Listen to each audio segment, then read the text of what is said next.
ರಣದಲ್ಲಿ ದುರ್ಯೋಧನಾದಿಗಳನ್ನು ಸಂಹರಿಸಿ ಬಿಚ್ಚಿದ ನಿನ್ನ ಮುಡಿಯನ್ನು ಕಟ್ಟುತ್ತೇನೆ, ಹೀಗೊಂದು ಪ್ರತಿಜ್ಞೆ. ಹೌದು, ಎಲ್ಲವನ್ನೂ ಕೊಡುತ್ತೇನೆ ಅಂತ.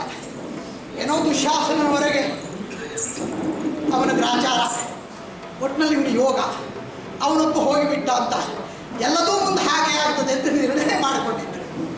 ಆದರೆ ಬದುಕೂಡಿದವನು ಚಳರಂತ ಸುಯೋಧನ ಎಂಬ ಪ್ರಜ್ಞೆ ಬಹುತೇಕ ಇವನಿಗೆ ಇಲ್ಲದೆ ಹೋದದ್ರಿಂದ ಹೀಗೆ ಬಿದ್ದಿದ್ದಾನೆ. ಭಾಷೆ ವ್ಯರ್ಥ ಆಯಿತು. ಭಾಷೆಯನ್ನು ಕಳೆದುಕೊಂಡು ಬದುಕುವುದಿಲ್ಲ ಪಾಂಡವರು ಅಂತ ದೊಡ್ಡ ದೊಡ್ಡ ಮಾತನ್ನು ದೊಡ್ಡ ದೊಡ್ಡವರೇ ಆಡಿತ್ತು. ನೋಡೋಣ ಅದು ಹಿಂದೆ ಮಾಡ್ತಾನೆ ಇದ್ದ. ತನ್ನ ಭಾಷೆ ಮಾನನಿಗೆ ಕೊಟ್ಟ ಮಾತು ಮುಗಿದು ಹೋಯಿತು. ಇನ್ನೇನು ಇದಕ್ಕೆ ಪರಿಹಾರ? ಇನ್ನು ಅವಳು ಹೇಗೆ ಸಹಿಸಿಕೊಳ್ತಾಳೆ? ಇವನ ಮಾತಿನ ಭರವಸೆ ಮೇಲೆ ಬದುಕಿದಳು. ಆದರೆ ಕನ್ನಡಿಯಲ್ಲಿನ ಗಂಟು ಅದು ಹೇಗೆ ಅದನ್ನು ತೆಗೆಯುವುದಕ್ಕೆ ಮುಂದಾದಾಗ ಕನ್ನಡಿಯೇ ಒಡೆದು ಹೋಯಿತು ಅಂತಂದರೆ ಉಳಿದೆಲ್ಲವೂ ಒಡೆದು ಹೋಗ್ತದೋ ಹಾಗೆ ಇವನ ಮೇಲೆ ಭರವಸೆ ಇಟ್ಟುಕೊಂಡದ್ದು ಹಾಗೆಯೇ ಆಗಿ ಹೋಯಿತು. ಅದು ಹುಸಿಯಾಗಿ ಹೋಯಿತು. ಆದರೆ ಪಾಪ ಯಾಕೆ ಸುಮ್ಮನೆ ಇವರನ್ನೆಲ್ಲ ಹೇಳುವುದು? ನಕುಲ ಸಹದೇವರು ಚಕಿತರಾಗಿದ್ದಾರೆ. ಅವರು ಗೋಡೆಯ ಮೇಲೆ ಬರೆದಿಟ್ಟ ಎರಡು ಚಿತ್ರದಂತೆ ಆಚೆ ಈಚೆ ಕಣ್ಣನ್ನು ಪಿಳಿ ಪಿಳಿ ಪಿಳಿ ಪಿಳಿ ಬಿಡ್ತಾ ನಿಂತ್ಕೊಂಡಿದ್ದಾರೆ. ಶಾಪಗ್ರಸ್ತ ದೇವತೆಯೋ ಮಂತ್ರಮುಗ್ಧ ನಾಗರೋ ಒಂದೂ ಗೊತ್ತಾಗುವುದಿಲ್ಲ. ಪಾಂಡವರಲ್ಲಿ ಅರ್ಜುನ ಗಂಡ ಅಂತ ಕರೆಸಿಕೊಂಡು ಷಂಡನಾಗಿ ಕಾಲ ಕಳೆಯುತ್ತಿದ್ದಾನೆ. ರಾಜನ ಕತೆ ಬಿಡು, ಅವನ್ನೆಲ್ಲ ನೋಡುವುದೇ ಅಭ್ಯಾಸ. ಅವನ ಮೇಲೆ ನೋಡಿದ್ದೇ ಕಡಿಮೆ ಇರಬೇಕು, ಅವನನ್ನೆಲ್ಲ ಬಿಡೋಣ. ಆದರೆ ಇದಕ್ಕೆಲ್ಲ ಇವರೆಲ್ಲ ಕಾರಣ ಅಲ್ಲ. ಯಾಕೆ ಸುಮ್ಮನೆ ಪಚಾರಿಸಬೇಕು? ಅವರೊಬ್ಬರು ಇದ್ರಲ್ಲ,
ನಿನ್ನ ಕುರಿತಾಗಿ ಮಾತನಾಡಿದರೆ ಹಾಡುವವನು ಸೋಲ್ಬೇಕೆ ಹೊರತು ಬೇರೆ ದಾರಿಯೇ ಇಲ್ಲ.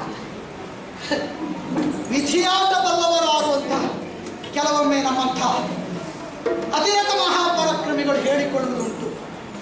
ಆದರೆ ಆ ವಿಧಿಯನ್ನು ಆಟ ಆಡಿಸಬಲ್ಲ ಸಾಮರ್ಥ್ಯ ನಿನಗಿದೆ ಅಂತ ನನಗೆ ಚೆನ್ನಾಗಿ ಗೊತ್ತು. ಅಂಥ ನೀನು ನಿಪುಣ ಭೀಮನನ್ನು ಇಂದು ಈ ರೀತಿಯಲ್ಲಿ ಕಳೆದುಕೊಳ್ತೀವಿ ಅಂತ ನಾನು ಭಾವಿಸಿರಲಿಲ್ಲ, ಊಹಿಸಿರಲಿಲ್ಲ. ಆದರೆ ಇಂದು ಪೌರುಷವೇ ಲೋಕದಲ್ಲಿ ಆತ್ಯಂತಿಕವಾದಂಥ ಸತ್ಯ ಎಂಬ ನಿರ್ಣಯಕ್ಕೆ ಬದ್ಧ ಯುದ್ಧವನ್ನು ಮುಂದುವರಿಸುತ್ತಿದ್ದೇನೆ. ದೈವತ್ವವನ್ನು ಮೆರೆಯುತ್ತಾ ಅದೇ ಸತ್ಯ ಎಂಬ ಪ್ರತಿಪಾದನೆಯಲ್ಲಿ ಪಾಂಡವರು ತೊಡಗಿದ್ದಾರೆ. ಆ ಸತ್ಯ ಪ್ರತಿಪಾದಕರಲ್ಲಿ ಒಬ್ಬನಾದ ಭೀಮಸೇನ ಇಂದು ಜಮರಂಗ ಸುಯೋಧನ ಖಗಾಘಾತಕ್ಕೆ ತುತ್ತಾಗಿ ಉರುಳಿದ್ದಾನೆ. ಹಾಗಾಗಿ ಪಾಂಡವರೆಂಬ ಈ ಗೊಂಬೆಯ ನಾಟಕಕ್ಕೆ ಸೂತ್ರಧಾರಿ ನೀನೇ ಇದ್ದೀರಿ. ಏನು ಸೂತ್ರಕ್ಕೆ ಕಟ್ಟಿಬಿಟ್ಟು ಗೊಂಬೆ ಹರಿದು ಬಿಟ್ಟು ಹೋಯ್ತಲ್ಲ, ಏನು ಬಲಿಷ್ಠವಾಗಿರಲಿಲ್ವ ಸೂತ್ರ, ಅಥವಾ ನಿನ್ನ ಸೂತ್ರಕ್ಕಿಂತಲೂ ಎದುರಿಗಿರುವ ಈ ಪಾತ್ರವೇ ಬಲಿಷ್ಠವಾಗಿತ್ತೋ ಏನೆನ್ನುವುದನ್ನು ನೀನು ಹೇಳಬೇಕು. ನಿಪುಣ ಭೀಮನ ನೋಡು ಮತ್ತು ಗಳಿಗೆಯು ಬಾಯಿ ಮುಚ್ಚದೆ ಗೋಪಿಕಾಂಗನ ಮಧ್ಯದಲ್ಲಿ ಮಾತಾಡುವುದು ಎರಡು ಮಾತಾಡ ನೋಡು